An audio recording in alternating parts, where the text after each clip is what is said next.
All right, what up, world? Sorry, that might be a little too loud. Welcome to Freedom to Vent. I'm your host, Bon Bon. Today we got a little special guest here, all the way out from Oklahoma. She does well variety, start meetings. Ain't you like a minister or Yeah. a minister? Yeah. Yeah. Ministers will have a dual. I have a dual. What would they call it? A dual license, actually. Yeah. So. Dual not only am license. I a minister, but I'm also a. She's real ordained tradish. Real tradish. She's in recovery. She's doing great things. I just let her take over. You know what I'm saying? I'm Bama. And this is Casandra. Casandra, my bad. She always Cassandra. makes everybody say her name right. It's so weird. I do, and I will. And so if you don't know, now you know. Nice. That's what I'm talking about. Hell yeah. Get 'em. All right, Cassandra. Yeah. All right. So, well. Introduce yourself. Okay. I'm Casandra Faye Fraser. I'm from Oklahoma. I grew up in a few towns, but my hometown I call is Thomas, Oklahoma. So if you're from that area, you'll know it as God's country. And but this is pretty cool to be on here. You know, I'm not only that's not just where I'm from, but who I am. I'm a mother. I'm a child of God first and foremost. I hold a lot of hats in our community. You know, I have the opportunity to hold variety meetings. I'm pretty active in AA. I helped start the foundation and Celebrate Recovery before I moved to El Reno. And so right now, where I'm at in my career is I'm a peer recovery support specialist. I work for an organization in Oklahoma City, and I also contract with my tribe, the Shiner Arapaho tribes.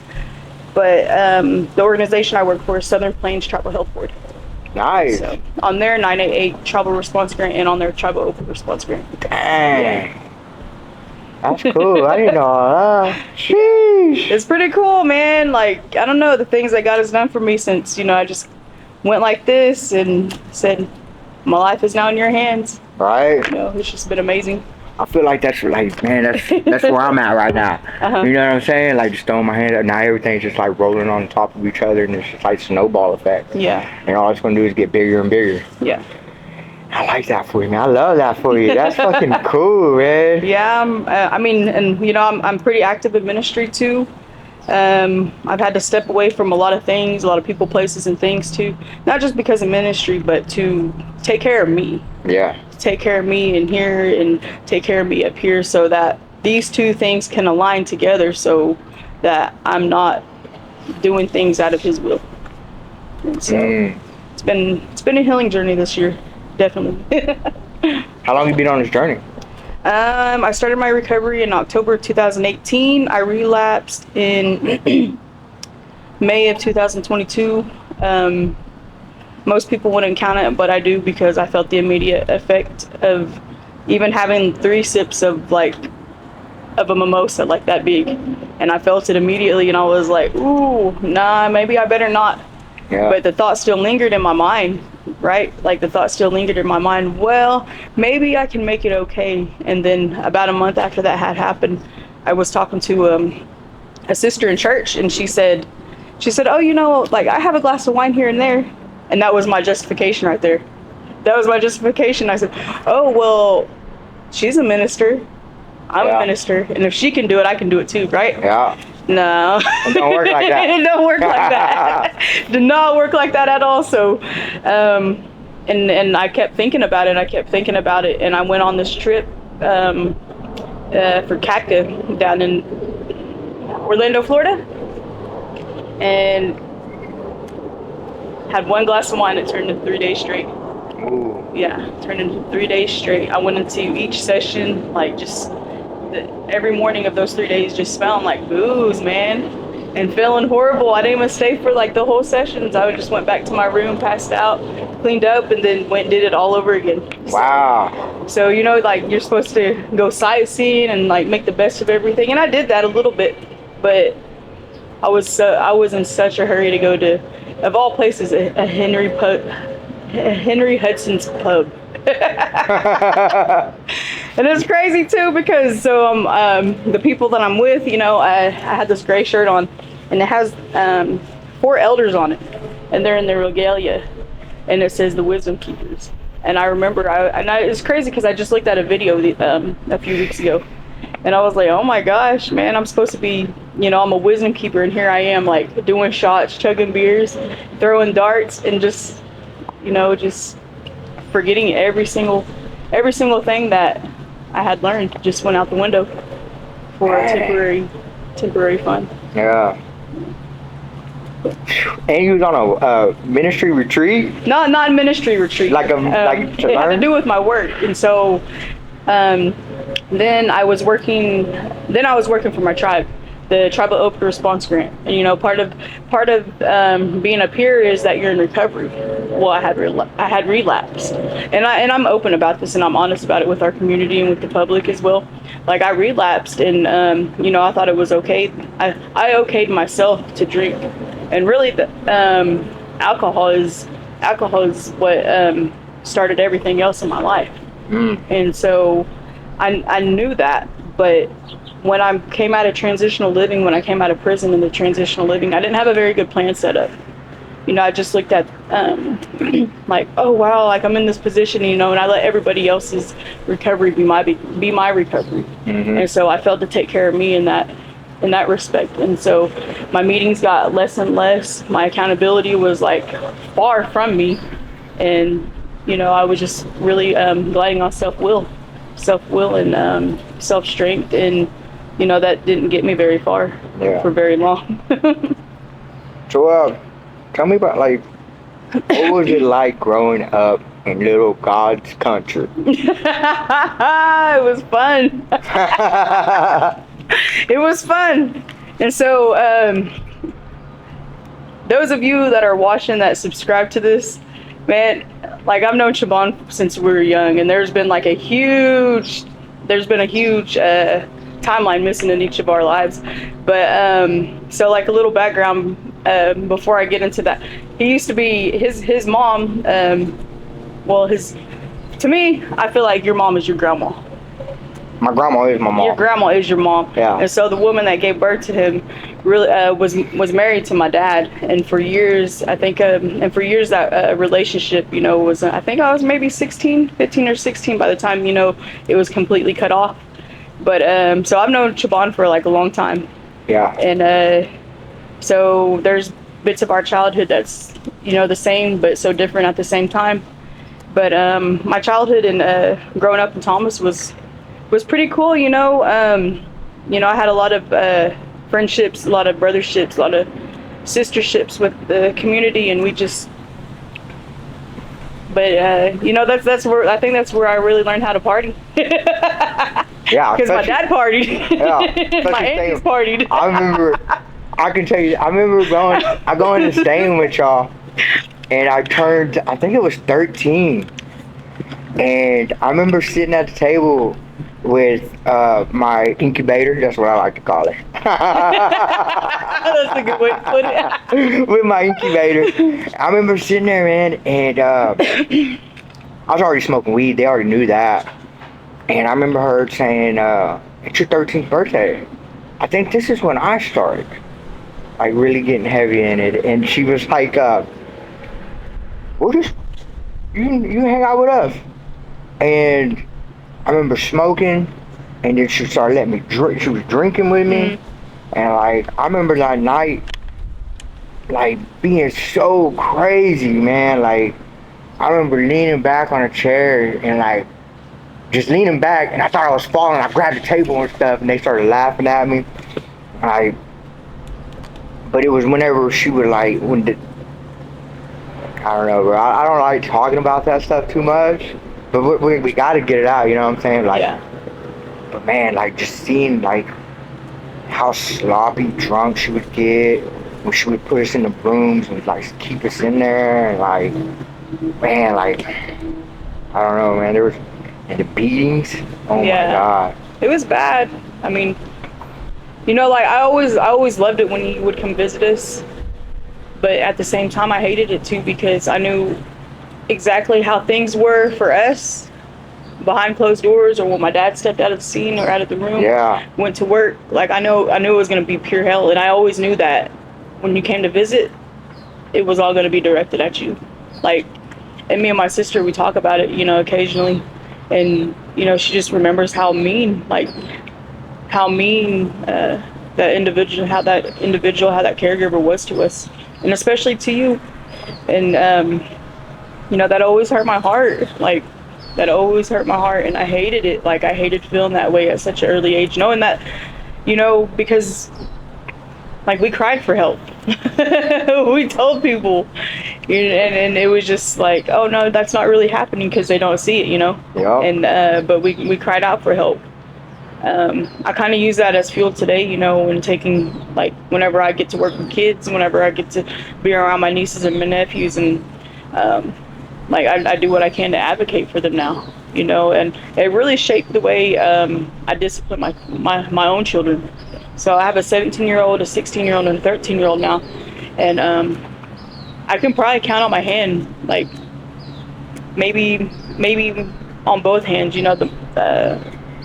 like, I've never chose to spank my kids unless it was, like, really dire and that I had to, because there's something inside of me that makes me think that, man, I might lose control and turn into that person that, was a huge part of my life for so long. And I don't want any of that hurt that I felt as a child to come out because of what I had experienced, if that makes sense. Oh yeah, it makes perfect sense. So, I'm the same way. Like, I when I see a kid and they're kind of like just like dragging, or like real, like, you can see it in kids' eyes. Mm-hmm. You can look at their eyes. They have like real dark circles. Yeah. Like, and then they're just like not as playful as the other kids. Like I'm real. I lost. You all right? Like, you good? Like, anything going on at home? Oh no, I'm good. But a bit like some of them. Sometimes, man, they're like, nah, dude. Like, my mom and dad be arguing all the time. Like, and sometimes she comes in my room and like gets mad at me, for over the most minute things. Yeah. So like, it's like I'm starting to speak up more now, because I've seen a lot. Like, I've been in trap houses where kids were in the next room, and here we are in the other room getting hot. Yeah. This room is clean, spotless. The kids' room is just trash. Food in there for days. And it's like, bro, are you gonna clean that room up for them kids? And then they're just like, oh, they'll be fine. Yeah. And like, when I look back on that, I'm like, man, dude, I could have did so much more, because I was like raised up, like, not in that environment, but like still like in it. You know what I'm saying? Especially on my dad's side. My dad's side is like, I don't like speaking bad on him, but like that's like, if you used to go to Okima and you say, oh, you're a Randall, that's like bottom of the barrel, That's like catfish. Catfish is good. But no, like, cause man, like, I can only imagine for y'all how it was to be with her every day, and then like having to, cause man, I remember going home, and I was still a kid. I was still like 8, 9 years old, and I told my grandma I don't want to go back. I was like, I don't want to go back there. Like, I just don't. Yeah. And I never did say why. Like, she beat me like a man. You know what I'm saying? And they were just kind of like but she did, man. Like, she beat me like a freaking man. And I tell people that, and they kind of like laugh, like, no way. No, there ain't no way she knocked you out and locked you in a room with no window in the middle of the snow. Like, I'm like, yeah, bro, that really happened in my life. Yeah. Cause I remember one time when we was all kids and we seen your dad, and when they were fighting. I don't know if you remember this, but when they were fighting in the garage, and he kicked her into the bikes, and she grabbed that bike chain, started hitting him with it. Man, I don't remember that. Like, there was so much that I remember and so much that I don't remember at the same time. And it's, I think about it now, and, in my prayer time, like, I pray for her a lot now. I know now I now know that hurting people hurt people. And I don't know where it stemmed from, where it came from, or what had happened to her, but I do, I do pray for her. I do cover her in prayer and just hope that she can experience the same kind of healing if she hasn't already, that I get to walk through today, that I get to participate in, and that I get to experience, because it really is releasing. I mean, it's freedom. There's freedom in it. There's freedom in healing. There's freedom in talking about our truths. There's freedom in figuring out and knowing the difference from right and wrong, and the things that could have been changed and things that haven't been changed, and knowing that there is a change to come. So like, what were some of them times when I was Eve, and like, what's like one thing that sticks out to you more than anything? Oh, just, they say words hurt. Words hurt. Oh, shoot. That really shaped a lot of the way I viewed myself growing up. And even today as an adult, I still have to remind myself of who I am. That's not who I was. Because somebody put that label on me doesn't mean that's what I have to be, and having a relationship with God really has really helped me with that. For years, man, I just filled a void with the void, and to try to cover up that pain, to try to cover up words that were said to me. And so did it get physical? Yeah, I got physical, but the words is what hurt the most. And that's I try to be, and I found myself growing, in my addiction, in my alcoholism, becoming that, being that person with the sword, and not using it in the right way, tearing somebody down, getting what I wanted, hurting somebody's feelings, as a deflection of the things that I needed to process and work through. Letting somebody know about themselves, knowing that's what I'm going through in my own heart, in my own space, in my own mind. And so that really, words are powerful. The Bible says life and death is in the power of the tongue, right? Amen. And so and when we don't know what we don't know, we will follow that. But until we know, it is our responsibility to change that. And so there's been a lot of redirection within my own self and my own thought processes, and the way I see things, the way I view things, and how I treat people and how I act now. So, when did you start dibbling and dabbling? Like, when do you think you find, like, you was like, oh, I like this feeling of drinking or smoking, or what was the first drug? Well, the first time I drank, I was 6, I think. Sheesh. Yeah. I think I was about like something like that. Yeah. That's my first memory of drinking, actually. And I have to say this though. Both my parents are both in recovery. They're both sober. My mom's got I could be wrong too. Wait, how old is my son?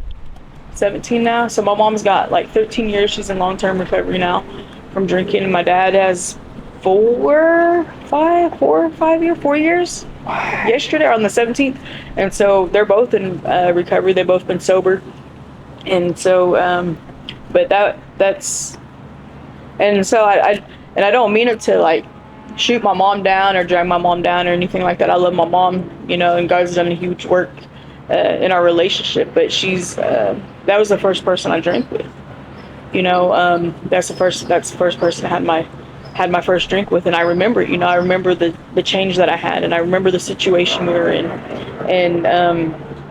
and I think at that, I don't know if it was that time that I knew that could be an escape, but I knew that it was an escape. And so I looked forward to weekends over there. I looked forward to, escaping the reality that was at home from the abuse that was going on there. And, when she wasn't looking, I would, drink her beer. When she was looking, and when she got to a point of where she was inebriated enough, as I got older, it was just like, here you go. And so that's where I started drinking at. And I would say by the 9, 10 years old, I was an alcoholic. You know, I look forward to it. I look forward to those times when my aunts were partying, when my dad was partying, or when I went out of town to my mom's and they all got together and partied because, I mean, they were having a good time. So why can't we have a good time? Yeah. So me and my cousins would be stealing, and you know, it got to a point where we didn't even have to do that anymore. Like we didn't even have to do that. It was just open to us, just as long as we were responsible there. You know what I mean? But I think about it now, and I'm like, wow, we got away with so much. Right. Thinking that we were being safe, but really, you know, it just set us. I mean, I don't know. I can't speak for them, but it set me up for like a life of hell, to be honest.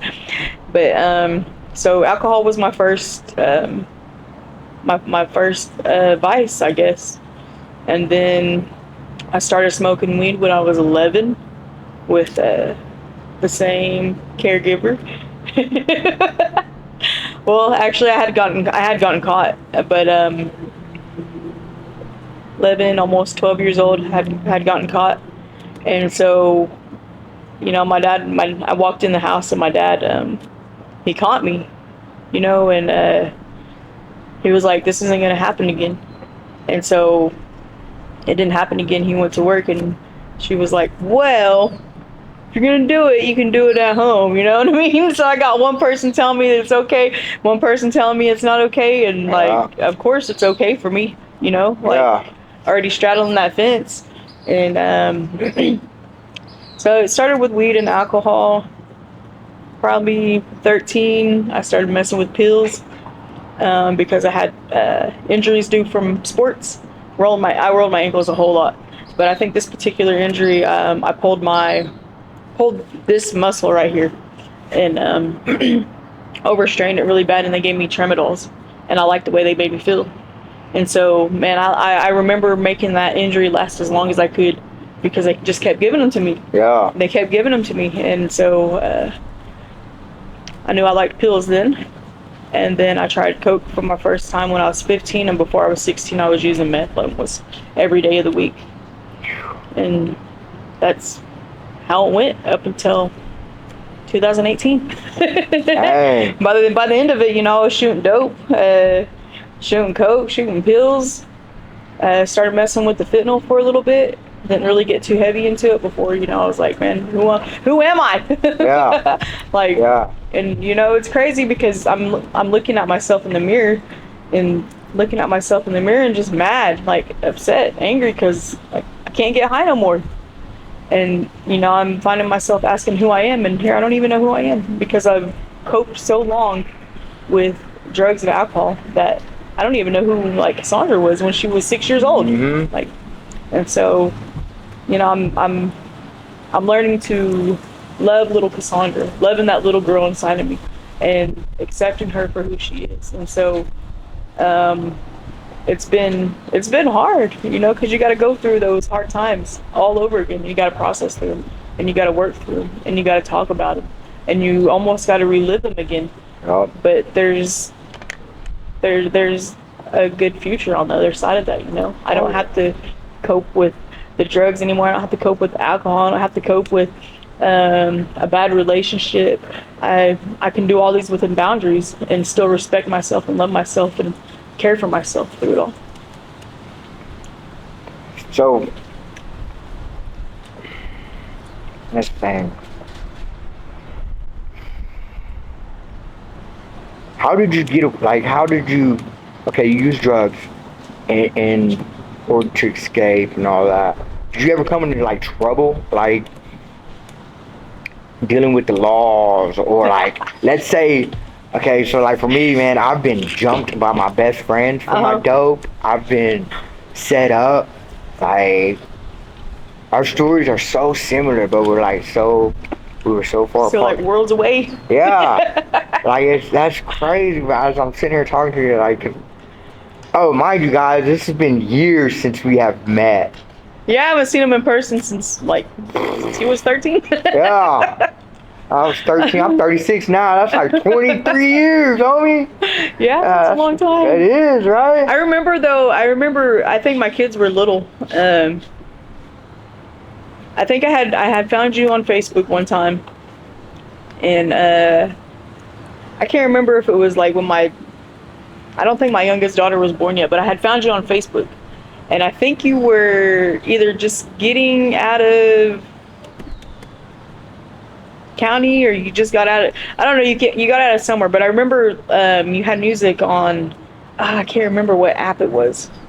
Oh, SoundCloud. SoundCloud, yes. Oh. Yeah, I remember you had music on SoundCloud, and I was like, hey, I know this guy. And I found you on Facebook, and I was like, you remember who I am? And it was only brief, you know, like it was only brief. I think you either like got into trouble again. I'm not sure when did you have your wreck? 2016. 2016. So it was before that, or maybe it was during the same time. No, it was before that because my kids were small. And but yeah, I remember like I remember reaching out to you. Oh, you know how I knew to reach out to you or find you, because I was looking at names on ODCR. And I remember asking my dad, I was like, Dad, what was Chabon's real name? That's so funny because like I was like, what was his real name? And he was like, oh, Steven. I was like, I'm about to find this guy. That's awesome. But it was only brief, you know what I mean? Like I remember hitting you up on Facebook, and maybe it was in 2000. No, it was before that. I remember, yeah, it was before that. But I remember hitting you up and like that it was only brief though. Yeah. So like yeah, cause that's funny you say that, because there's a lot of people that don't even know my real name. Mm-hmm. They just know me by Chabon or Bonbon, and they're like, "What is your real name?" And I'm like, Steven Randall. They're like, "Dude, that's so white." Yeah. So yeah. Like, did you ever get in trouble? Oh man, I got in trouble. Yeah, I got into a lot of trouble. I was trouble. Heck yeah, I was like a freaking whirlwind everywhere I went. No, so man, I was crazy though when I was in high school. I was crazy.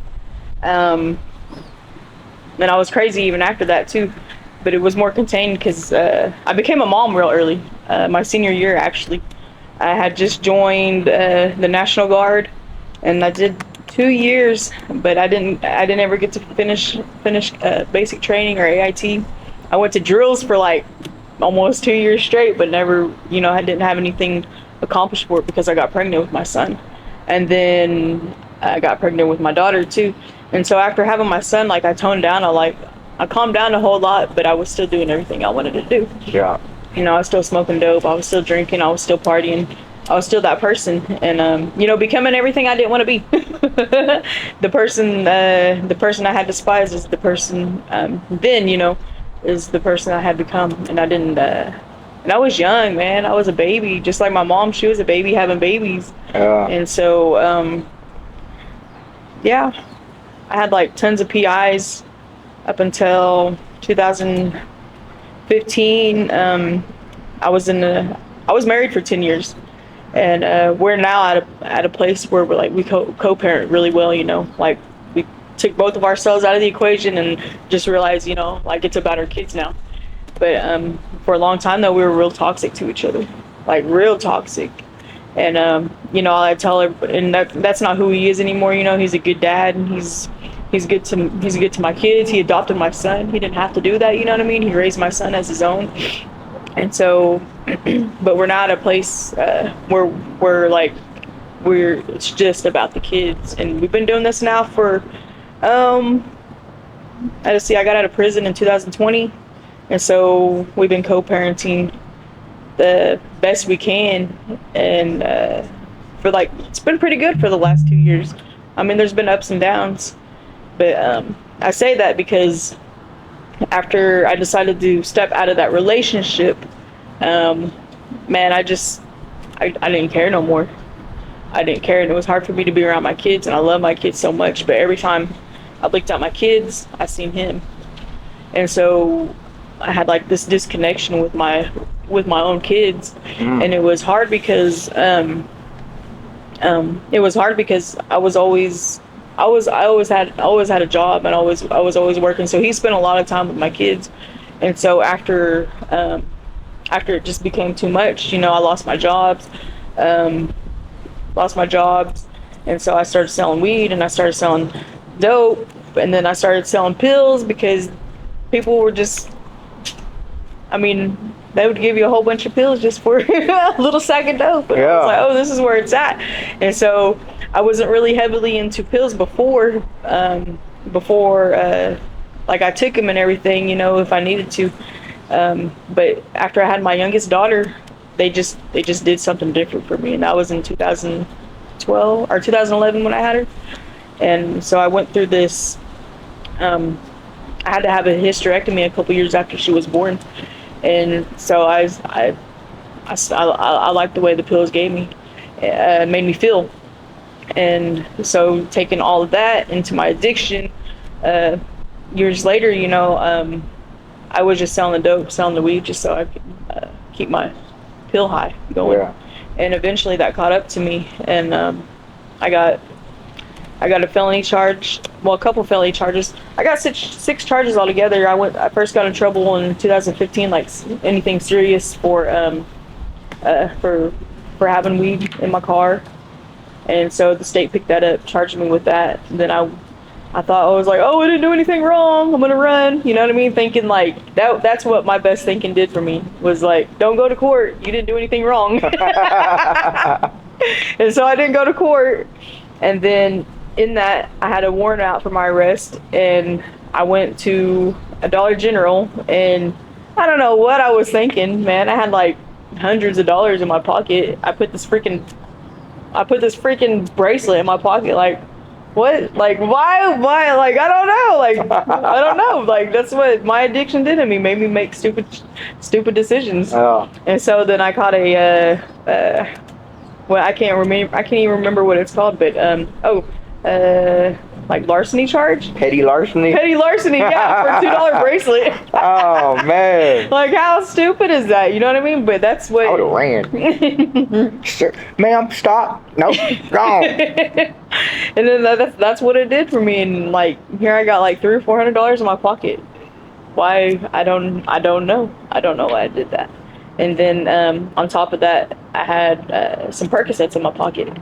I had a prescription for them, but because they were outside of the bottle, Yup.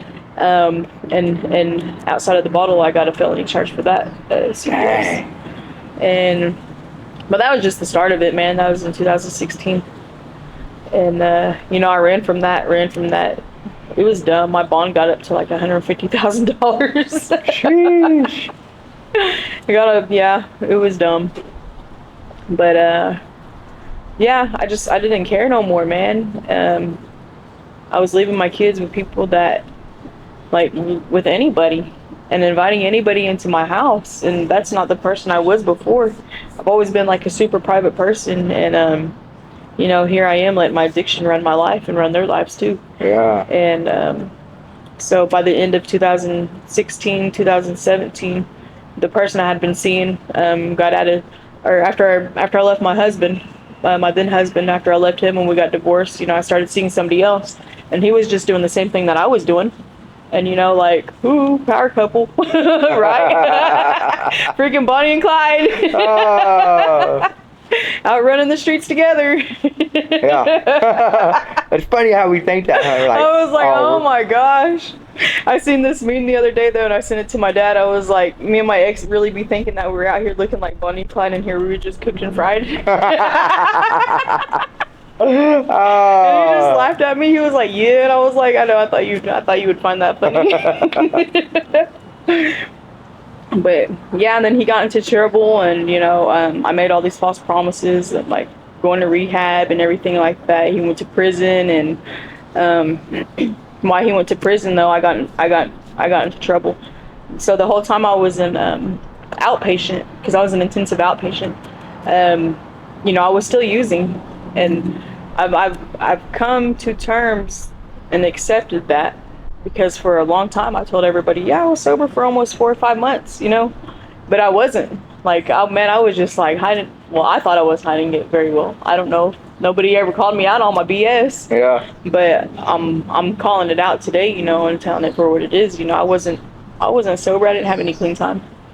And by the end of that, and I went through that program like twice doing that and still passed it.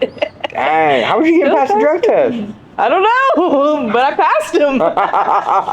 Well, the thing was, it was almost like clockwork. I knew when they were gonna, like, Oh, yeah. like I almost knew when they were gonna drug test, and so I guess because I showed myself so well on paper, I didn't really pose a threat, and so during that time, I was only drug tested like 3 times, but I hadn't started drinking yet though. I was still, taking pills and smoking dope here and there. I had gotten kicked out of my daughter and I. She was 5, 6. Got kicked out of the rehab there in Oklahoma City at like 4 in the morning, man, 2 in the morning, and we had to walk 2 or 3 miles. And they said if you don't leave the facility, we're gonna have to escort you off, and you're gonna be taken into custody, and we're gonna have to call DHS. And so I had to, pack what I could carry, her and I.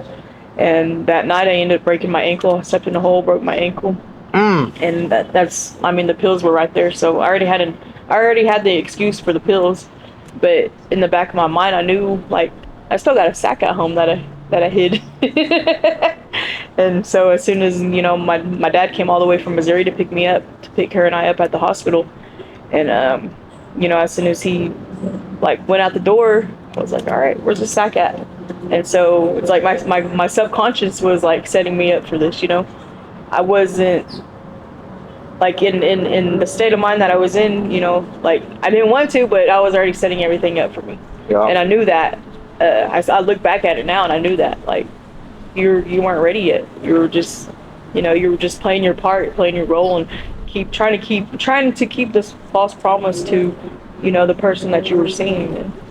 And I don't know if, like, he stuck to his part of the deal, you know what I mean? Like, I can't speak for him or what, but I know I lied through the whole thing. Yeah. I lied about it through the whole thing, just trying to make him feel more at ease while he was locked up. Well, that was your boyfriend, right? Yeah, my boyfriend then. Okay. Boyfriend, fiance. So you said you was married for 10 years? Yeah. Yeah, 10 years. And you still doing what you wanted to do? Like during our marriage? Yeah. Well, Like we both. partying. Oh yeah, we still partied. Like, he and I partied. He and I partied. He and I were both doing meth, smoking meth, doing pills.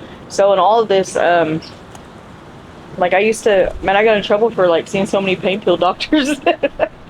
And so in the state of Oklahoma, I can't have no more than 12 pain pills at a time.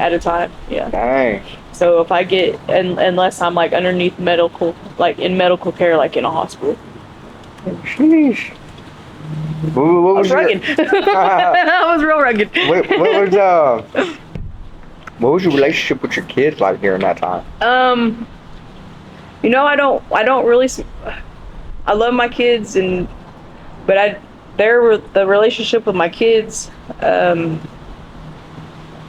It's like asking me, dang, how can I compare? How can I put this? I missed out on them growing up. I worked so much. Like, I worked and I worked and I worked and I worked, and because that's what I seen my dad do. Right, my dad raised me, and so I've always known my place is to be a provider, and so. But I tried to be as hands-on as I could, We did their homework with them, read with them, up until after their dad and I split up, went our separate ways. It was just hard for me to be around them, and so whenever he left, I walked away from them too. Just about, like, I was there, but I wasn't present. I was under the influence of something, and we would be in the same house, and they'll tell you too. There are times that they'll tell you, like, their truth. Like, Mom, sometimes you only gave us, like, crackers to eat. And I'm like, man, did I really do that? Like, I don't remember, like, being that person, being that mother, but I remember there are times, like, I put my needs and my addiction in front of them for so many years up until I went to prison, up until 2018. Wow. Man, I don't have the pleasure of having kids yet, and I want kids, but, like, what how my mom was and then how my dad was, it's like such a, I wouldn't say it's a good example, but it's like one of the biggest examples of why like I try to stay away from having kids, because I don't want to be like them, and that's what scares me so much, man. So like, and then like, I don't know, just hearing your story and and then how your addiction got in the way of that. Yeah. It's like, so what was the turning point? I know going to prison was like the main thing, but like,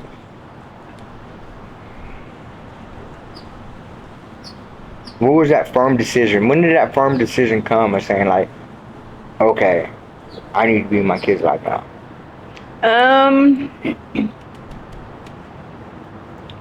It's crazy that you asked that, because I've always wanted to be in their lives. You know what I mean? I didn't know how to be.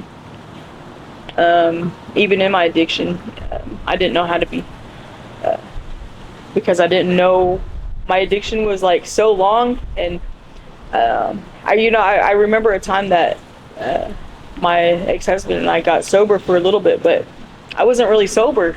Like, we weren't drinking alcohol, and but I was still going off and closet tweaking, you want to say. Like, I was still rolling a bowl here and there, and it was enough just to be like, just for like that first 10-minute, first 10-minute window, and then it wasn't. I couldn't enjoy it, I like, because I knew I had to go home and like fake the funk and act like I'm still sober. Playing possum. Yeah. Cook dinner, force myself to eat. Oh, I've been there. Yeah, so I don't even really know that there was a complete year span in any of my kids' life up until I went to prison that I was sober. With my son, I used whenever I was pregnant with him. Like, I was in complete denial. I used, and I didn't drink, but I still used. I think maybe there was 2 times that I drank, but I still used up until, man, I was probably like 6 months pregnant with him. And I had just been chilling in my apartment with some of my sister girls, and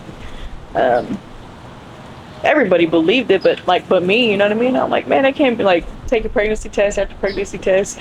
And just one day I just sit back, I'm chilling in my sports bra, and I sit back and I look down and I just see my stomach go like 3 times. And then I was done, but and then with my daughter Billy, I probably smoked some weed with her. That's probably probably smoked some weed with her, and never drank, never did any hard drugs with her. And the same with my youngest daughter. Never drank, never did any hard drugs with her. Smoked a couple times for like the nausea or whatever, but that's the longest I had ever really been clean and off of anything was during my pregnancies. And that was I think about it and it's like, wow, man, like you lived in your addiction for like all those years. It's funny, like, what would you say to a person as a mother to another mother that are going through that same thing? Because I see I have seen a lot of mothers be good moms, but were like using and abusing, drinking, like, what advice would you give to them on the effects of like long term, like afterwards, like, not like, because you said that your kids come and tell you the truth, like, Mom, you only fed us crackers. Yeah. Like, like, how would you explain to them that's not the right thing? That's not how to be. How would you explain that?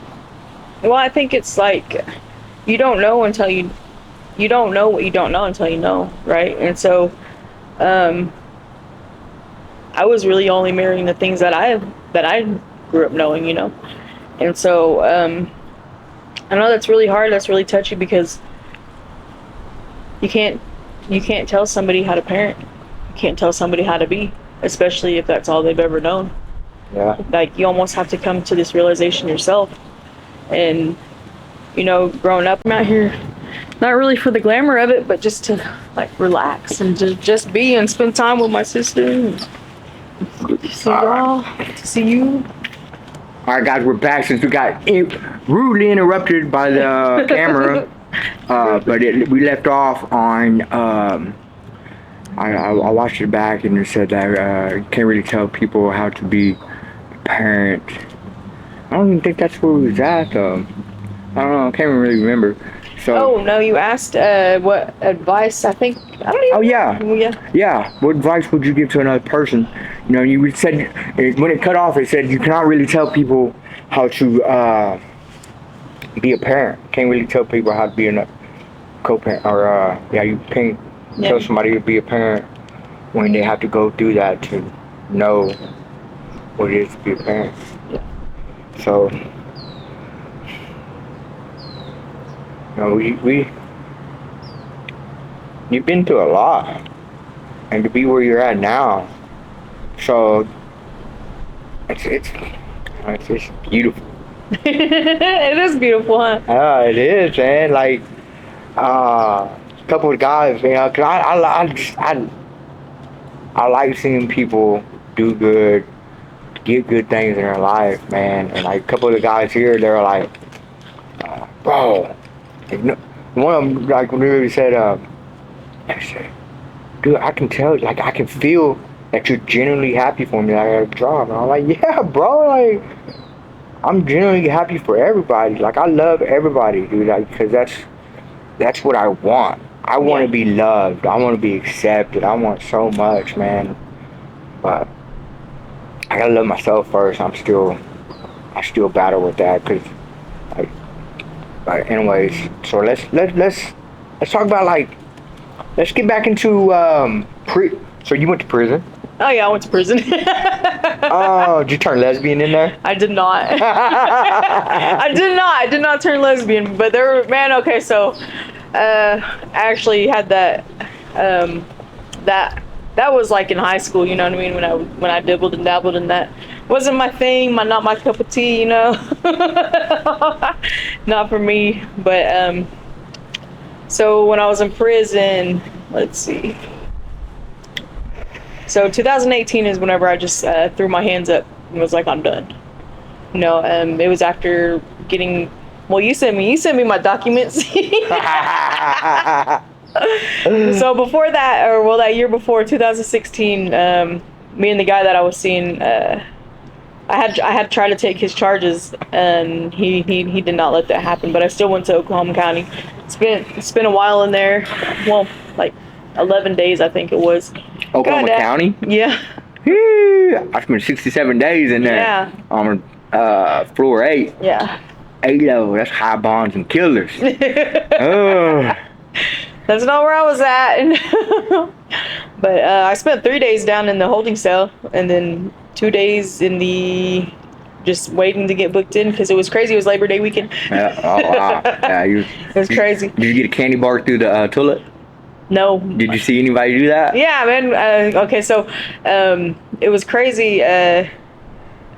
Because I was like, I was coming down, man, and I was like, I'm gonna kill myself. I'm gonna hang myself, and not to discount anybody going through real life crisis like that, but whenever you're coming off of drugs like that hardcore, going for like years, months at a time, that's feels like it's an option for you. You know what I mean? Yeah. Like it feels like that's the only way to beat that. And so I went through that brief moment of like wanting to take my life. That in that brief time I was in Oklahoma County, and that wasn't the first time, you know what I mean? That was the first time I ever felt like that. But and so I let the people up front know, like, hey man, like I don't feel good, so they sent me straight up to the 13th floor. And I had a pretty cool cellie. I don't even know what her name was, but she was like, I got some crack. I got some crack, and she was like, but we're gonna have to get rid of it. And I didn't know she had gotten rid of it, and I remember her asking, I remember her, like, man, I was starting to withdraw real bad. And that's the only time I had ever, well, I was gonna say that's the only time I had ever withdrawn in county, but it wasn't. When the month before that, I withdrew really bad in Custer County. But and so But the guys were sending her food up through the thing and everything like that, coffee, candy, not a whole candy bar, but pieces of candy bar. And I was like, I'm good. I'm good on all that, man. I'll stick with this cold food that they serve. That's wild in there. Yeah. Wow. It's crazy, like hearing everybody sing to each other, you know, serenading one another on the toilet. I was like, oh my gosh. Yeah, it was a crazy experience. Yeah, never been back though. Like, forget all that. Yeah, Oklahoma County was tough, bro. Forget all of that. My cellie was in there for first degree murder. He was trying to get it dropped down to second. And then my other cellie, he was in there for first degree burglary because he had a machete and he whacked a dude in the arm with it. Oh dang! Robbing a store. Oh. Yeah. So, and there, I remember. It just hurts getting like freaking, you know, thing the knuckle with a split your muscle, like dang a machete. So I had to sleep in the boat, and I remember them asking me, they're like, "What are you in here for?" And I'm, drugs. Tails all tucked, huh? Yeah, I'm all like, drugs, man, just drugs. And they're like, oh, you be cool, bro. Don't worry about it, man. You just get a little time. Man, dude, it was so. It was, I don't know, man. That's experience that I won't ever forget. Cause I've seen people get carted out. Dude, I was only in there for 67 days, but like, I've seen more stuff in Oklahoma County than I did in prison. Yeah. What was it like, before you on the bus, knowing that you were going?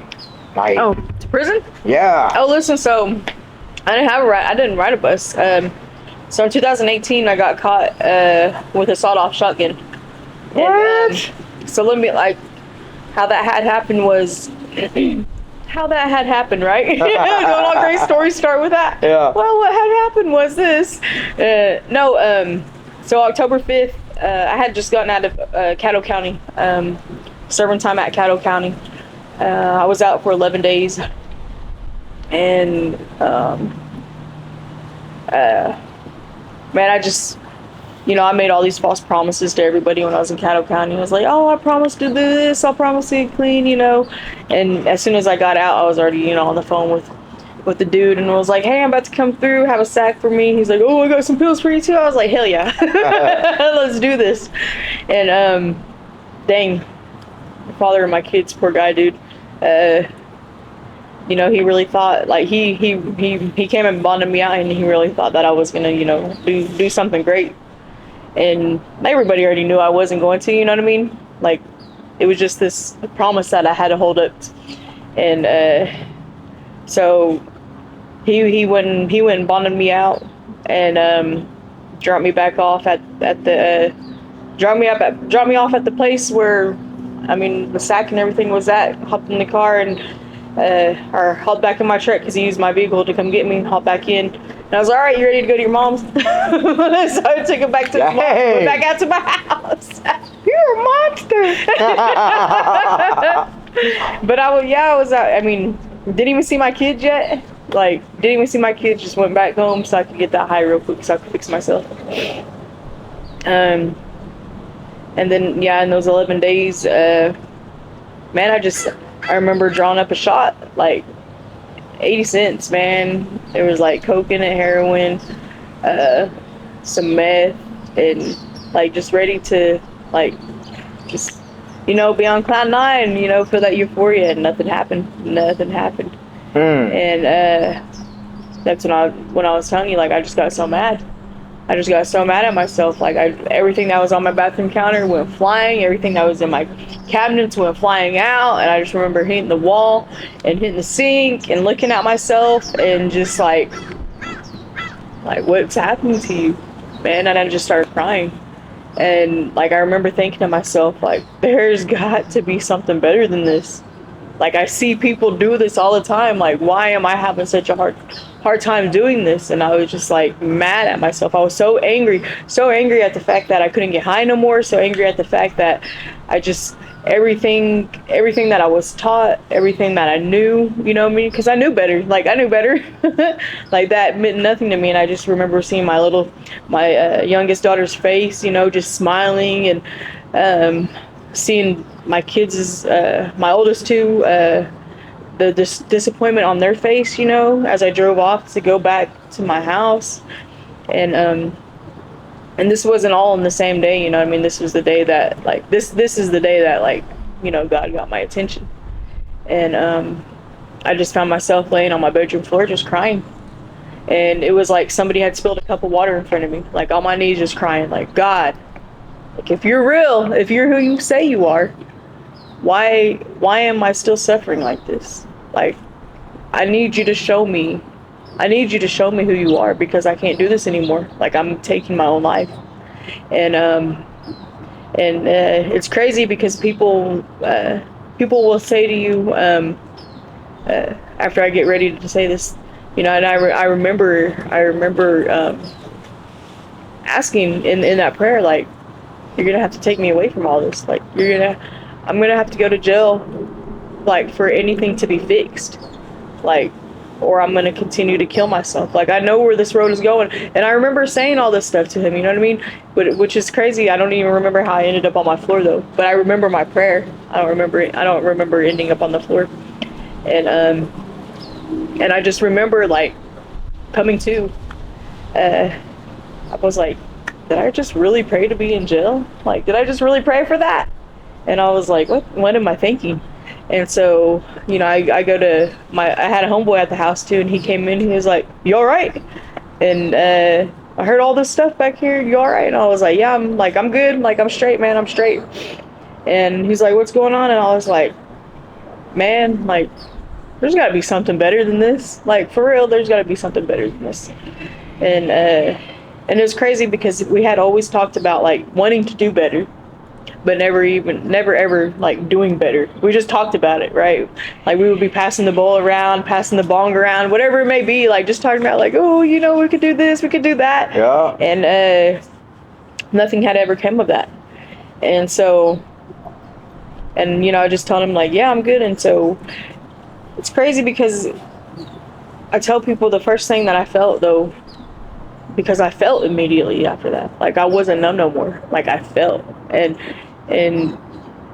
I know what it was now. It was like compassion. God was putting compassion in my heart, because the next few people that I had to come in contact with, and the next few people that were coming through my phone, were people that I should have been mad at, people I should have been angry with, people that, you know, I should have hurt because they hurt me or because they done me wrong. But I was just like, no, it's all good. Like, I'm good on all that. And so that's the first thing that God did to my heart. It was like, he gave me compassion, you know. So those layers were already, like, being peeled in that instant. And so it was 3 days later. Me and my homeboy and homegirl, she was like, well, if you give me gas money, like, or if you come pick me up, I'll give you gas money. And because that's all I was needing, some gas money to go pick up a sack. And it's crazy. I went from, like, moving all this dope to, like, being like the sack chaser. It's crazy, man. I'm like, man, like, making all these runs, doing all this crap, and to, like, you know, hustling for a sack. And so but he was driving, which is crazy. Like, I never ever let anybody drive, you know, because as an addict, as an alcoholic, you got control issues, right? So if I'm the one driving, then nobody's gonna get in trouble. And so for some reason, I let him drive that night, knowing I had to bust a tail light. Brought the gun with us, put it in the back seat, gave this woman a ride. Could have even, like, I don't know, it was just crazy how it all fell into place. But that was on October 5th. And I remember getting pulled over, and this is what made me feel bad about that night, though, was because I was on my way to take pizza to my kids at their grandma's house, where their dad was staying at. And the pizza never made it. Like, the pizza never made it. It just, I mean, that's the only thing I felt bad about that night. And so when we got pulled over, they're like, you know, we pulled you over for, and like, I was just all, it was crazy. I was so calm. Like, I wasn't scared. I wasn't trying to fight it. Like, I just, and then that is crazy because I was drinking a glass of wine too. It's like in an actual wine glass. Just all sipping my wine back, you know, while this is all going down, like, not even trying to fight anything. And so Had shell casings all over my dash, had needle caps everywhere, freaking needles in the back of my seat. And so I mean, it happened how it was supposed to happen. And so that's whenever October 8th is when I got booked in for felony possession of a sawed-off shotgun while on DOC probation. DOC probation. I know, I seen that. I was like, dang, talking about gangster. I don't care at all. I didn't care, man. It was crazy. I didn't care. And so I went to prison. You know, they were trying to give me 17. Wow. 17 years with or drug court. And I was like, like, if I go to drug court, I'm just gonna go right back into the same thing that I just came out of. And I have to say this too, because I didn't withdraw. Like, just when I went to Caddo County, I slept for like 4 or 5 days straight, man. And I was just thirsty. So I gained like 20 pounds in like 2 days just because I was so dehydrated at Caddo County. And that's as far as withdrawing that I went in there. They would like come and like check on me, like or call me up front to check on me like medically to see if I was like having seizures or anything like that. But in Custer County, I didn't even have like a headache. Like, I just got there, everything, I booked in, went to my cell and just slept, woke up at 8 o'clock, nothing. Like I didn't have a single symptom of withdrawal. And I should have been like being like medically checked out. Yeah. I probably should even like went to the hospital, like as much as I was using, as much as I was doing, as much as I was drinking. And so that was like the first miracle there, you know, outside of like him changing my heart immediately. And I didn't notice this stuff until afterwards, you know, until after I started developing a relationship with God. And so so that's where my recovery started at, was in jail, making that simple prayer, knowing that like, hey, I got this chance to do better, like I better do better. And so I didn't realize though that in the moment how or at the time, until like a couple weeks later when I found myself angry with like everybody coming in, you know what I mean, coming in, coming out, and like having to be there. And I had just opened the Bible one day and started reading, and he just reminded me, like, you prayed for this, Casandra, remember that, like, you prayed for this. And it was just like, and it's crazy when God talks to me, he says, Casandra Faye. You prayed for this, Casandra Faye. And so I was like, all right, well, what do I need to do here? What do I need to do now? Oh, look, somebody's calling me from county. From Custer County. That's crazy. Is it Custer County? I don't know. Might not be Custer County. Might be somebody from prison. Who knows? But you want to take it? I mean, I can try to. Oh, it already hung up. I was gonna say, then we get a live recording on the phone. Yeah. Yeah. So, but I relapsed. on in November, on Thanksgiving that year. A girl came in there. She had a sack. She wanted some candy, and I was like, "All right, man, let's try this out." And you know, I did a line, and everything came back 100-fold. The freaking depression, the anxiety, the suicide ideation. And I was like, I'm never doing this again. And I remember in that time, I was like, all right, like, you saved me from myself, and so this is where I'm going to give my life to you. And I haven't touched a pipe, I mean, outside of like harm reduction and stuff, what I do for my job and everything, you know, I mean, haven't injected anything into my body, snorted anything, you know. And so that's where my recovery started at, is in county jail. And that's where my relationship came from. Yeah, remembering. So in recovery, I mean, even in mine, like I always tell people, I'm like, man, it's God. Like, everything I went through, I needed to experience that. Mm-hmm. Until I was willing to like really say, I'm done. Like, God, I don't care whatever you want me to do, I'll do it. But my life changed so dramatically. And like, people still have that doubt. Like, God ain't real. God ain't this. God was doing that, like he wouldn't have took my kids from me. God, and I'm like, and I still have trouble with like even because I think in the Bible it says you cannot convince an unbeliever. Right. They have to see it for themselves, and that's where I'm at. Like because it's hard. It's hard to explain that stuff. Now as I'm, progressing in my recovery and being more in tune with Him, like the greatest example you can be, just be yourself. Yeah.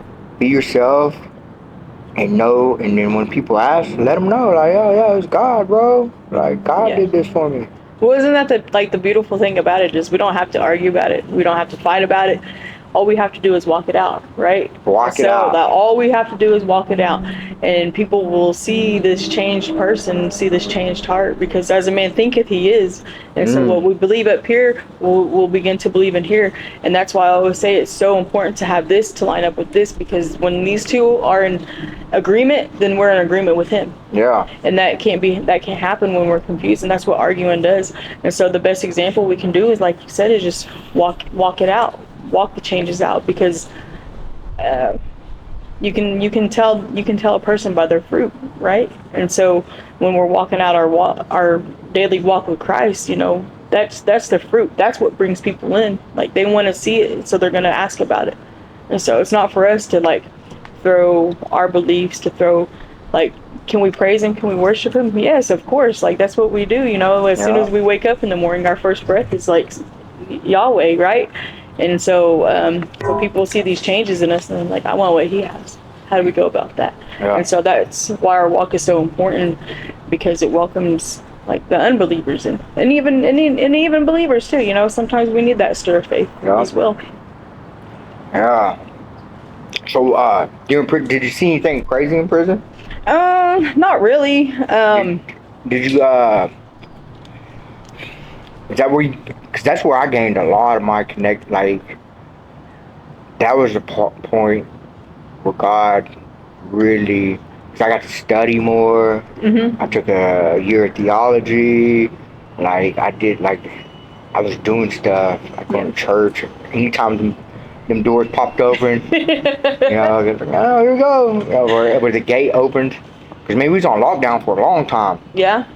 So like, if you wanted to move about the yard, you could only go to church or to the chow hall.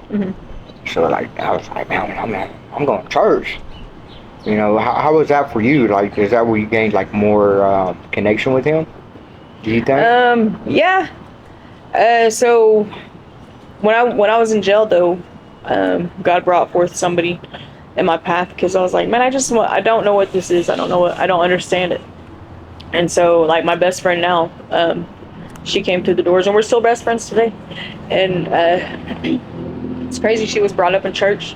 Both her parents taught Sunday school preachers or pastors, or were really hands-on. So she knew the word, and she could explain things to me. And so I really began to take my studies like serious when I was in jail. And so when I got to prison, man, I was so scared, because not because I couldn't make it in there, but because I didn't want to go back to an old way. I found out fast that anything that, and I knew it before that, just because dealing with the people that I dealt with in my addiction, that anything that I wanted in prison, I could get just as easy as I could on the streets. The only difference is it costs more, right? Yeah. It costs more, and so it costs more, and it's gonna cost a little more. And I was like, I don't really want to do that. So I really went in there with like my head down, like in the Word, in prayer, actively making like asking for guidance. If I do this, is it going to affect this? If I do this, is it going to affect this? Because I don't want to just get out of prison and go back to the streets. Like, I don't want to be that statistic. Like, it's already bad enough. I'm a native that has a felony charge. I'm a native that's in prison now. Like, I don't want to be a native that gets out and then comes right back in and loses her kids altogether. Like, I didn't want to be that. And so, yeah, man, I kept my head, I stayed to my bunk. I kept to myself, but at the same time I didn't, you know what I mean? Like I made like a lot of great, like I met a lot of great women in prison that are there just for stupid stuff, and they just get caught up in stupid stuff. Yeah. And I was like, man, I don't want to be that. And I've had family in and out of prison like my whole life, and so when I was a kid, I glamorized it. You know what I mean? Like I was like, oh, that's what I'm gonna do. Like that makes you hardcore. That makes you somebody. You know? Because I never seen what the opposite of that was. Yeah. And so as a kid, I glamorized it. You know, I thought the gang life was cool. I thought that's something that I wanted. But you know, while I was incarcerated, though, I was like, I gotta make a change. I gotta make a change. And so anytime the doors were open at the chapel, I was there. Yeah. Anytime the doors were open at the chapel, I was there. And you know, I had a job in the kitchen, and I found myself starting to still you know, a hustle, because nobody took care of me. No. Like I told my dad when I was in county, like I told him, I said, listen, you can't do anything for me. You cannot do anything for me. Don't put no money on my books. Nothing. Like, you can't do that. I manipulated and took from you for so long. Like, I can't let you do that for me while I'm locked up. And so he didn't. The only time I ever had money on my books was like through gang pay or whatever, you know what I mean? And or when we got per caps, what I didn't give to my kids. And finally, he just got tired of me writing, though. He's like, I'm going to put $20 on your phone account because I can't read your handwriting. I was like, all right, that works. He's like, I'm not even going to try to, like, fight that. Like, I'll put $20 on your phone, make it last for the month. And we can do it that way. He's like, I can't read your handwriting. And so that's as much help as I had whenever I was in prison and while I was incarcerated. And I was all right with that, you know what I mean? Because I let my dad enable me for so long, because he was making up for time before whenever he wasn't able to be there in our lives. And you know, and that's what that period before, you know, those few years after I left my ex-husband, after we went our ways, and before I went to prison, you know, my dad was just like trying to do, like, thinking he was doing right for me, you know, and he wasn't. I took advantage of that, and I let him give me everything, and I took from him everything. And so God is really like the foundation of my recovery. And I tell everybody that if it wasn't for a relationship and knowing who Creator is in my life and accepting Jesus as my Savior, I wouldn't have anything, because that's where I found my recovery. That's where I found my strength. That's where I found my joy. That's where I found my gentleness, my patience, my compassion, my long suffering. All those things came from knowing the truth and applying that truth to my life. And I don't discredit Variety. I don't discredit AA. I don't discredit NA, Celebrate Recovery, or even our traditions. You know, like, God has given me a better understanding with each of those things in my life now, because I have a relationship with Him and have my feet grounded in who He is, because who He is who He says I am. You're a minister now, though. Yes. Right? Yeah. How was that day? How did that feel? I mean, like, did you just wake up and be like, yo, I want to be a minister today? No, I didn't. No, I didn't. I ran from it for a long time. And so when I was in prison, I was real active in, they called it BOJC, Body of Jesus Christ, and it was for the young adults, 18 to like 28, I think. And so I aged out. And I went up to the facilitator and I was like, so what do I do now? Like, I'm not old enough for this class anymore. She's like, oh, honey, you get to teach. Oh, nice. And I was like, what? She was like, yeah, I trust you. You got this. And so, hey, check it out. The little, what is that, a horny toad, a lizard? It's a lizard. That's cool. And she was like, yeah, so my first lesson was over faith. And it was just like a little front and back thing, but man, I broke that thing down into like 6 or 7 pages. And I still go to that lesson, like, for myself. Yeah. To remind myself of where God has brought me from. And it's a good reminder too of like where He can take me, because then, you know, I was in prison, like, and it was by faith, and that little seed of faith, like, what it's grown into now. But no, I didn't just like want to be like, hey, you know, I'm going to be a preacher. I don't think anybody just really welcomes that into their life, especially um, those of us, you know, who's had the history that we had, you know.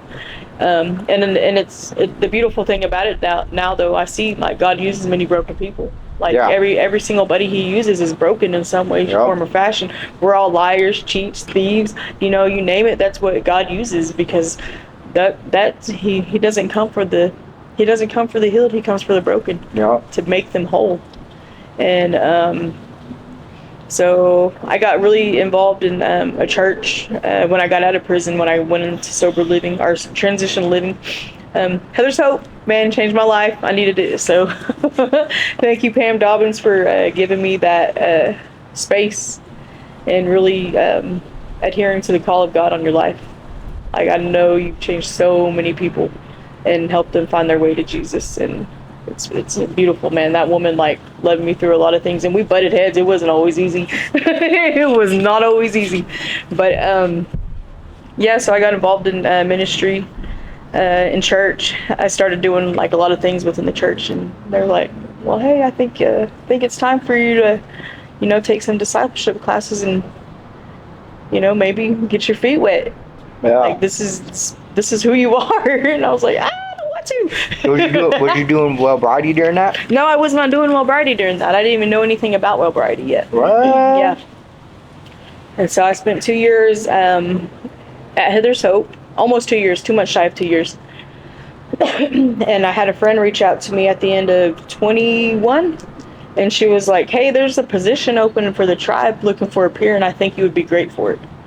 And I was like, no, like I don't even have any of the credentials. So I started doing it on my own, and like it didn't work out. And so I just didn't even put a second thought into that position. And so I was starting to feel bad, and you know, I was asking God, like, well, maybe, I was like, if that's where I'm supposed to be, like, make it come around. And so that December, she reached back out to me like, hey, we're looking for your application. Like, what happened? And I was like, well, you know, I try to get my credentials and stuff like that, you know, certified. And she was like, you don't even have to worry about it. Apply for it, and they'll help you do all that. And so I did, and they waited for me. They held my position for me until I could move in March of 2022. Yeah. Like, they held my job for me. And so I had for almost 3 months. And my kids were in wrestling, and so I wanted to wait till wrestling season was over. And they did that for me. Wow. And I was like, man, if that's not God ordained, I don't know what it is. Yeah, I know, that's Nobody right. just holds a job for people like that. And so I moved to El Reno. Scariest decision I had made.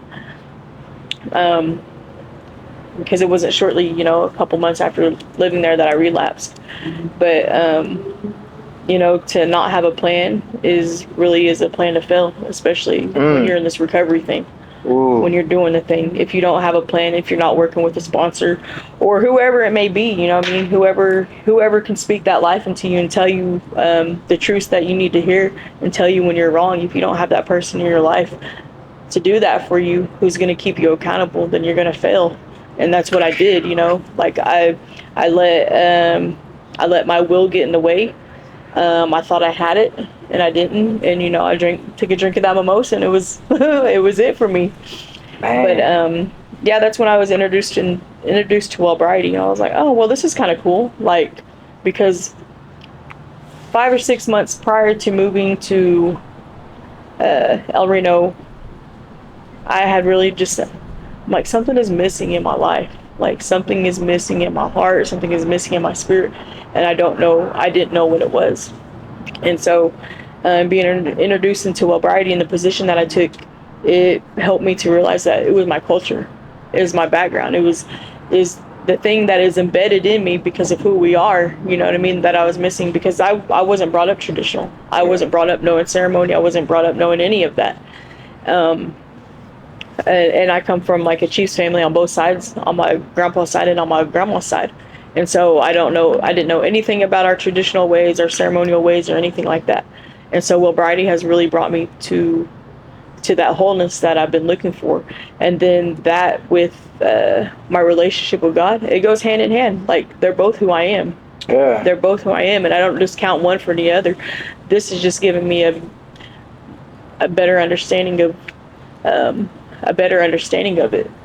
And so what's for me is for me. What's not for me, I leave it back. Yeah. Because I let God be the true teller of my life. I let the spirit of discernment tell me what's good for me, what's not good for me, what's right for me, and what's wrong for me too. Man, that's so good. I like how you put that. If you don't have a plan, you plan to fail. Yeah, for sure. I come in contact. I did it myself a few times too. I'm just going out on the whim. It's been like, I can do this, whatever. Take it off, and then it failing. So when I tell people that now, because like people call me and be like, "Hey, bro, I'm thinking about leaving this place, man. Do you know anywhere I can go, like sober living, blah blah blah?" And I'm like, "Oh yeah, I got some places, but like, do you have a plan? Like, are you working? Like, do you have? I got money for first month's rent. Like, I'm good on that. So like, I don't know. Just have. I like how you said that. Not having a plan is a plan to fail. So let's been out for a minute. Yeah, we have. Yeah, we can kind of wrap it up, man, and just talk about, what it looks like today. Like, what do you do? Like, okay, you're out here in California. You came out here for the. What you come out here for? Oh, I came out for the 3rd annual Wellness and Recovery gathering that happened through Intertribal Treatment. They were the hosts of it in the La Jolla Reservation, or Indian campgrounds. And so I came out here to take part of that and to really connect with my recovery family out here and to connect with you too. Like that was like part of my journey out here. But outside of that, to really re-energize my soul.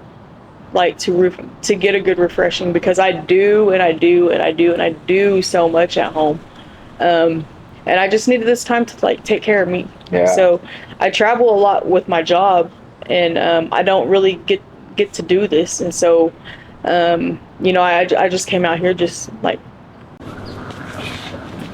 Once again, I was rudely interrupted by the camera. I need another man. Like that's for another thing. Like I need somebody else helping me, so that way when the camera dies or the camera gets overheated, he can be like, yo, cut. So you need to get a soundboard.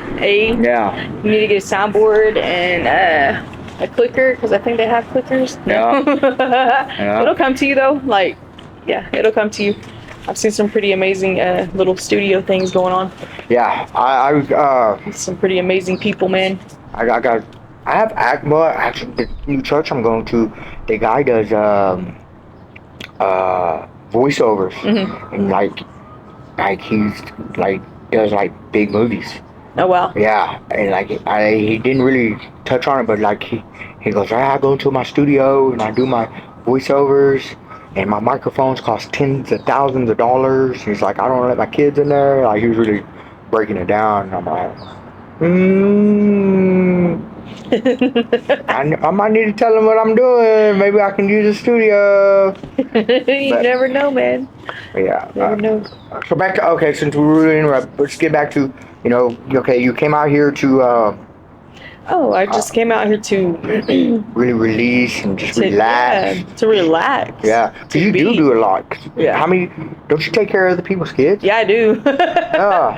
Yeah. So I had a sister-in-law pass away in 2021, and she and my brother had 9 kids altogether, but 7. And so me and 2 other aunts, and now my dad have taken on the responsibility to help my brother care for his kids while he's incarcerated. Oh wow! And so for the last 2 years, I've had. Which brother is this one? Adam. Yeah. Adam had 9 kids. Well, he had 7, but they have 9. They had 9 kids altogether. He raised the older. He had 7 kids. Yeah. Lucky. He's cool. I just talked to him yesterday too. He was doing all right. How's Andrew? He's at Justin. Andrew, my they call him Bucket on the streets. I call him Andrew. That's my brother, but. I hope he's doing well. I don't really have a whole lot of conversation with him too much. Didn't they go to army and stuff too? Yeah, he was in the Yeah. military. I think he was in there for about 4 or 5, maybe 6 years, something like that. And but yeah, man, I just hope the best for him. Like, codependency, dude, is like can be a killer for all of us in recovery. And so I just see that a lot happening in his life, and I just have to like he's got to find out on his own what works for him and what doesn't work for him. And Liz is doing crazy good. Yeah, Liz is doing amazing. She actually got out of the service 5 years ago, I think, 5-6 years ago, but she did 7, and her husband is an E7, and they're just living in New Jersey now. New Jersey. Getting real white. Yep. Yeah. But they're good people. He's a good man. He's good to her, man. They got 2 girls now. She's just being a real good mom. I'm like, man, I'm so proud of you. You made it out. You didn't have to go through all this crap that I put myself into. Oh. Oh. So, okay, let's get back to, sorry guys, we just had a little moment. You're welcome. Yeah, you came out here to relax. You got to, you're about to go to a well variety meeting out here, which is dope. What do you do for well variety back home? Okay. Like, do you start meetings? Do you? Yeah, actually, shoot, man, we went for almost a year, and it gets discouraging. Anytime you're starting something new, it can be discouraging. Oh yeah. But the thing about it is, you have to continue to be persistent, even when nobody shows up. Yep. You still have to be the one to show up. And so this year is our meetings finally started growing. People started coming from the community, and so we have a really good well variety schedule in El Reno. On Mondays we have Mending Broken Hearts. My brother David Levi leads that. On Tuesdays we go out to Clinton. My sister Kinsey helps facilitate that. I'll co-facilitate when I'm able to make it there. I think she's getting ready to start another one on Wednesdays, and they're all at 7 p.m. So the ones that are happening in Clinton are at the library, 7 p.m. The ones that are happening in El Reno are Mending Mondays, which is on Mondays at 7. Thursday evenings is our talking circle, and that's pretty big. We have a treatment center that comes out. That comes out, and it's a pretty full circle, man. 17 to 35. If you get us on a speaker meeting, 40 plus, 50 plus, and we feed you too. They feed you guys. Yeah. Get there, and man. And so a handful of us take turns facilitating that one. One has to leave, another one steps up, because we got a few fire starters in our community. And then on Friday nights, my brother David Levi he facilitates the 12-step talking circle. So it's a talking circle, but we break down each step. Yeah. And so that's what we got going on out there. On Mondays, I get the opportunity with 2 other people that are fire starters as well. My really good friend, my sister Elizabeth Catechus, and my brother Domingo White Man. We go into 4 different counties: Ellis County, Woodward County, Ellis County, Woodward County, Custer County, and Dewey County, breaking down a whole the well variety for men and women. And man. So we've had a lot of success with the co-ed classes. Yeah. And we were Dewey County. We split them up, got them graduated, got their certificates, and so after each class lasts about 16 and 20 weeks to go through the 12 steps. But we always recommend like getting familiar with AA first, because Don pulled a lot of his work out of the AA book, and it's almost impossible to do well variety without knowing AA. Yep. And so if you know AA, then you'll be able to understand and grasp well variety a whole lot easier. The understanding will come and flow a lot better. And so that's what I get to do for well variety, man. Eventually, I'll have my Mending Broken Hearts. I want to get the Sons and Daughters of Tradition, as well as the Mothers of Tradition. So I'm a certified fire starter for Understanding the Purpose of Life for Youth, the Men and Women 12-Step, and Warrior Down, which is a reentry program, life coach reentry program. Yeah. Man, that's cool. Yeah, it's pretty neat, that's man. dope, bro. It's pretty neat. And so, like, the cool thing about that, though, is Custer County is the county that I'm from, the county that I pulled chain from. Yeah. So I get to take that meaning back into there. And God told me when I was in prison that once you make it back, once you make it there, then I'll open the doors for you to go into the prison. And He's done that. So on the flip side of that, with ministry, I get to go back into Mabel Bassett and share the love of God there. Man, with prison ministry. what a blessing. Yeah. Creator's good. Yeah, He's real good. Never would have thought that though, huh? Like, what would you go, like, looking at your young self, would your young self see you doing this right now? No, not at all. No, not at all. Even myself, 5 years ago, didn't see myself doing this. And I was already in recovery. I was already clean and had some. Okay, I got a real question before we kind of close it out. How do you make it through a bad day? Oh man, the power of prayer changes everything. Power of prayer. And I have to be mindful of this too. I reach out. I ask for help. Because me, the person who I am, I can do it all in my strength. Mm-hmm. Oh, I got this. I don't need anybody else. I've been by myself for so long, relied on nobody but the grace of God. But God puts people in your path to help you too. Yeah. And so I have to constantly remind myself when I need help, I need to reach out. And so not only do I have a strong prayer life, but I also have a good group of women and some brothers too that I reach out to whenever I'm having a bad day. Heck yeah. Well, we'll go ahead and wrap it up. I think we got some pretty good stuff. We went to what it was like, what you're doing now. I mean, you're killing it. Yeah, it's beautiful, man. Yeah, dude. I have my kids back. I co-parent, involved in church and my community. It's just, I mean, I sold myself short. Yeah. For real. I sold myself short. In life. But now I know that with God, anything is possible. Yeah. With keeping Him, so I have to keep God, my kids, my community, and then myself comes last. But in keeping God first, all these things fall into place how they're supposed to be. Before we close it out, what would you say to another person trying to start their recovery? Thinking about it. Okay, say they're watching it right now and they're just sitting there,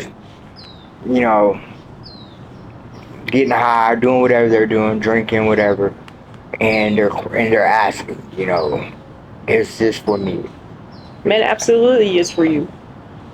God did not create us to sit behind a pipe, to sit behind a needle, to sit behind a beer, to sit behind a man. He called us to be one with Him, and He called us out of love, and He created us for love. And what I would say to that person is you deserve this. You're worthy of it. Everything and anything good God has for you. And to take that step, make that phone call. Out of that faith, what was once fear, God will turn into faith. And faith moves mountains. Faith moves mountains. And He'll give you the strength to get up and to go and to do it. And so anybody living in fear, operating at that fear-based life, just take the step, make the phone call. It's worth it. It is so worth it. And you're worthy of it. That's the beautiful thing about it. You are valued, you are worthy, and you are loved. No matter what the world has said about you, no matter what flesh says, what hurt people have said to you, you are worth it. And you deserve everything and anything good for you. As long as you keep God first, as long as you take care of yourself, all these blessings will come. What are the promises? The promises will start to live out. You'll start to walk them out, and you won't even notice it. You won't even notice it. One day you'll just be like, wow, how did I get here? And you'll have no other reason but God. Yeah. Okay. If you want to give anybody information, or how could they contact, or are you comfortable with that? Oh yeah, man. If anybody's wanting to reach out, maybe, because I'm in California. She's in Oklahoma. Oklahoma. How would anybody, want to? Oh, you can definitely catch me on Facebook, Casandra Faye Fraser. Shoot me a message. You can catch me by email, cfraser at Southern Plain or spthb.org,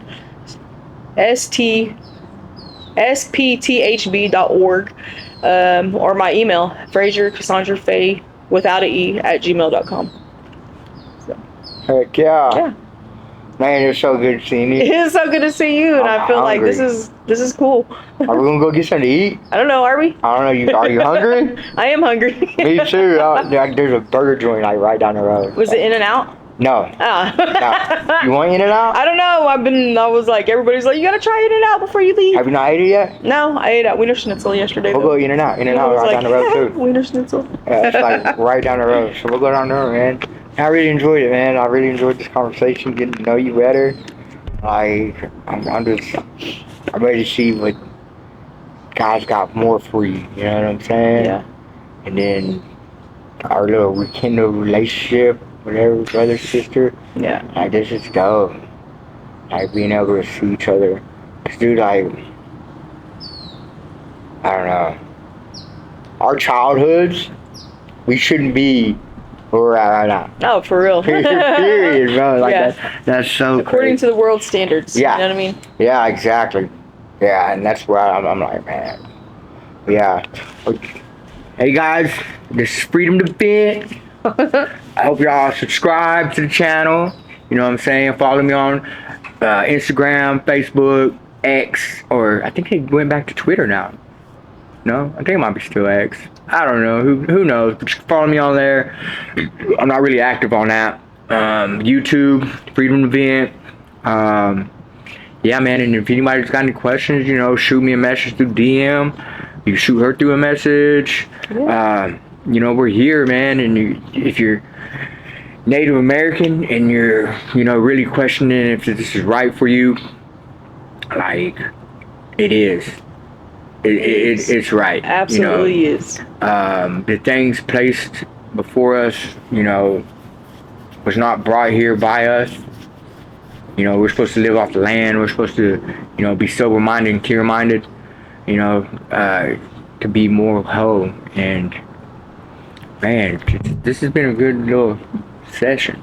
I like it a lot. Yeah, it was cool. I liked it too. Did you enjoy yourself? Yeah, I did. I really did. Oh, man, I'm glad, man. So Like, I'm happy. usually not like this comfortable, huh? Like in front of a camera, but oh, good. Oh. Good mix. Oh. All right, give me a hug. Man, Oh. it was so good. Yeah, it was. Let's go to In-N-Out.